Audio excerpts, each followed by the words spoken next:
এরে নবীর আশিক উম্মতের দল আল্লামা ফখরুদ্দীন রাজি রহমতুল্লাহি আলাইহি তাফসীরে কাবীরের মধ্যে লিখেন, আল্লাহর এক বান্দা কবরের মধ্যে তার আযাব হইতেছে, কবরের মধ্যে আযাব।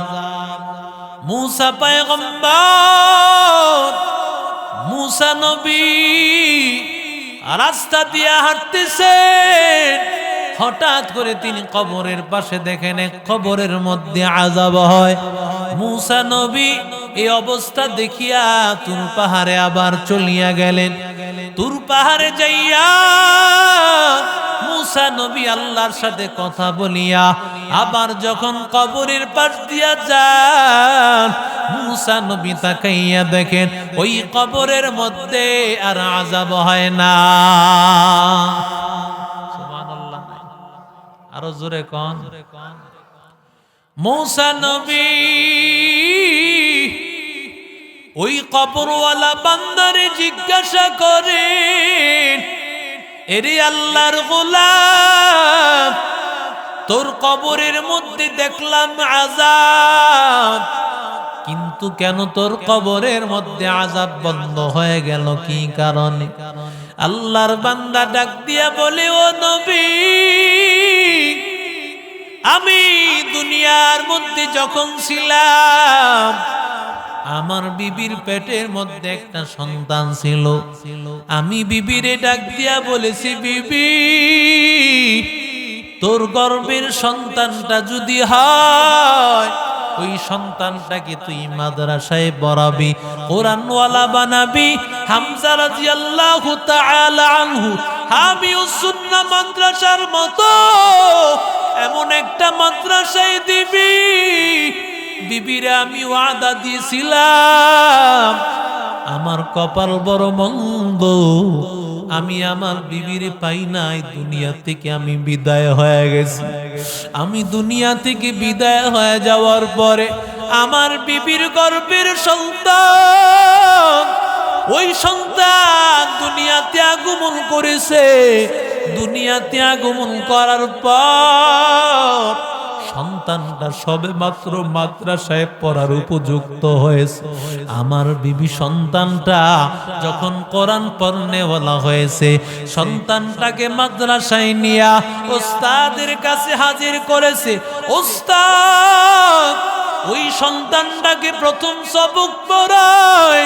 প্রথম সবক পড়ানোর সময় সন্তানকে বলে, পড়ো সন্তান, বিসমিল্লাহির রহমানির রহিম। যখন সন্তান পড়েছে বিসমিল্লাহ, আল্লাহর নামে শুরু করতেছি, হামজা রাদিয়াল্লাহু তাআলা আনহু হামিউস সুন্নাহ মাদ্রাসার মতো এরে আল্লাহর বান্দা এমন একটা মাদ্রাসায় পড়িয়া আমাদের উস্তাদ, আমার বড় মহাব্বতের ভাই মাওলানা রবিউল ইসলাম সাহেব কত বড় সুন্দর মাদ্রাসা করেছে। এরে আল্লাহর বান্দা, ওই ছাত্র এমন একজন আলেমের কাছে যখন বান্দা প্রথম সবকটা পড়ে, বান্দা জবান দিয়া বলেছে, আল্লাহ তুমি রহমান, আল্লাহ তুমি রহিম। আল্লাহ তাআলার রহমতের দরিয়ায় জোশ মেরে গিয়েছে।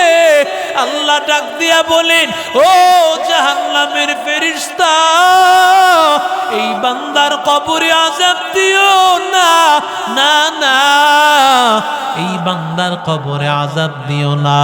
এই বান্দা আমি আল্লাহকে বলতেছে, আমি আল্লাহ নাকি রহমান, আমি আল্লাহ নাকি রহিম। আমি আল্লাহ যদি রহমান হই, আমি আল্লাহ যদি রহিম হই, আমি আল্লাহ তাআলা কিভাবে তার কবরে আযাব দিব? এরে আল্লাহর বান্দা, কোরআনওয়ালা বাচ্চার বিসমিল্লাহ পড়ার কারণে আল্লাহ তাআলা কবরের আযাব বন্ধ করে দিয়েছেন। সন্তানটাকে কোরআন পড়নেওয়ালা বানাও, সন্তানটাকে সূরা ইয়াসিন তেলাওয়াত করনেওয়ালা বানাও। মনটা কি চায় না? ও রংপুর পীরগঞ্জের মানুষেরা, তোমার জানাজার নামাজ তোমার সন্তান পড়ায়, কারণ তোমার সন্তান যখন তোমার কবরের পাশে দাঁড়াইয়া সূরা ইয়াসিন পড়বে, ওই সূরা ইয়াসিন মসজিদের ইমাম সাহেবকে দিয়া তুমি দোয়া পড়াইছো, মাদ্রাসার আলেম দিয়া দোয়া পড়াইছো, আর তোমার সন্তান যে সূরা ইয়াসিন পড়বে সেটা তো সমান হবে না। কারণ তোমার সন্তান সূরা ইয়াসিন পড়বে আর দেখবে আমার বাবা আমার সামনে বসা, আমার বাবাই যেন বলতেছে, ওরে সাইফুল্লাহ, আমার বাবাই যেন আমার নিয়ে বসে আছে। এরে আল্লাহর গোলাম, মা বাবার সন্তান মা বাবার প্রতি যেমন মায়া, এমন মায়া তো অন্য কারো হবে না রে বান্দা। তোমার সন্তান যখন তোমার জানাজার নামাজ নিয়া আল্লাহু আকবারের ধ্বনি দিয়া এরে বান্দা জানাজার নামাজ পড়াইবে, সাথে সাথে আল্লাহ তাআলা আরশে আজিমে জোশ মেরে যাবে। আল্লাহ তাআলা ডাক দিয়া বলবে, এই বান্দা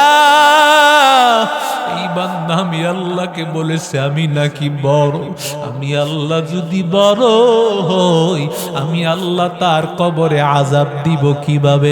না না, আমি আল্লাহ আযাব দিব না। এরে বান্দা, ওই কোরআনওয়ালা সন্তান বানাও, সন্তানটাকে আল্লাহওয়ালা বানাও, সন্তানটাকে দিনদার বানাও রে বান্দা। এখানে কে কে আছো, কার মা নাই কার বাবা নাই, একটু হাতটা দেখা। কার মা বাবা দুনিয়া থেকে চলে গেছে? সবার মা বাবা আছে, হাত যে তোলেন না। আল্লাহু আকবার, হাত নামান।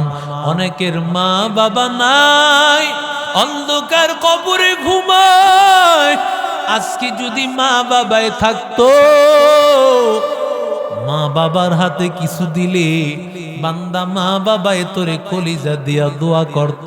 এরে বান্দা, ওই মা বাবারে কিভাবে পাবি? ওই মা বাবায় আজকে বান্দা চাইলেও পাবি না। মা বাবা তোর কাছ থেকে বিদায় হয়ে গেছে, কবরে তাকাইয়া মা বাবায় যেন অসহায়ের মতো বলতেছে, বাবা তোর কাছে আমি টাকা চাই না, বাড়ি চাই না, আমি মাকে আমি বাবারে তুই বাড়ি দিতে পারবি না, আমি বাবারে তুই গাড়ি দিতে পারবি না, আমি মা বাবাই তোর দিকে তাকাইয়াছি। ওরে সন্তান, কোরআন পড়, আল্লাহকে ডাক। ওরে সন্তান, আমি মায়ের জন্য 5 ওয়াক্ত নামাজ পড়িয়া দোয়া কর। আর কোরআনওয়ালা ওই হামজা মাদ্রাসা, হামিউস সুন্নাহ মাদ্রাসার মতো দেখেন না কত কষ্ট করে ছাত্ররা পড়াশোনা করে। আমি সে আসরের সময় আসছি, বিছানায় আমি শুয়েছিলাম, ক্লান্ত শরীর শুয়েছিলাম, বড় কষ্ট হচ্ছে ঘুমায়া থাকতে, এত ঠান্ডা। এরে আল্লাহর বান্দারা, পাকার মধ্যে পা রাখা যায় না, একটু বিছানার ব্যবস্থা নাই, একটু কার্পেটও নাই।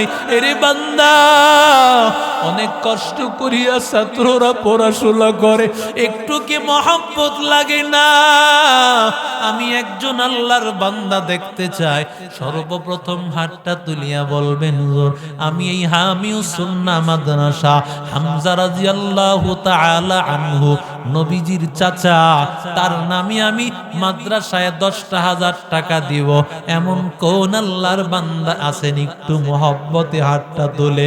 একবারে না পারেন 2 বারে দিবেন, 2 বারে না পারেন 4 বারে দিয়া দিবেন, 4 বারে না পারেন 5 বারে দিয়া দিবেন 2000 টাকা করে।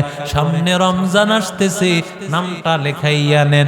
মায়ের নামে 5000, বাবার নামে 5000। সর্বপ্রথম কোন আল্লাহর বান্দা আছেন একটু মহব্বতি হাতটা দেখান। হুজুর আমি 10,000 টাকা এই মাদ্রাসার জন্য দেব। কোন ভাইটা সর্বপ্রথম হাতটা দেখাইবে? কোন মুরব্বী আছেন? কোন মুরব্বী আছেন মহব্বতে একটু হাতটা দেখাইবে? মুরব্বীর নাম জানি, সভাপতি সাহেব না? আলহামদুলিল্লাহ, এরকম সভাপতি খুব কম পাইছি। মারহাবা কন, আরো জোরে কন মারহাবা।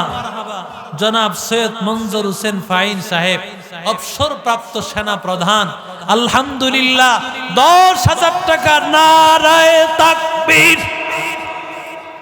লিল্লাহি তাকবীর।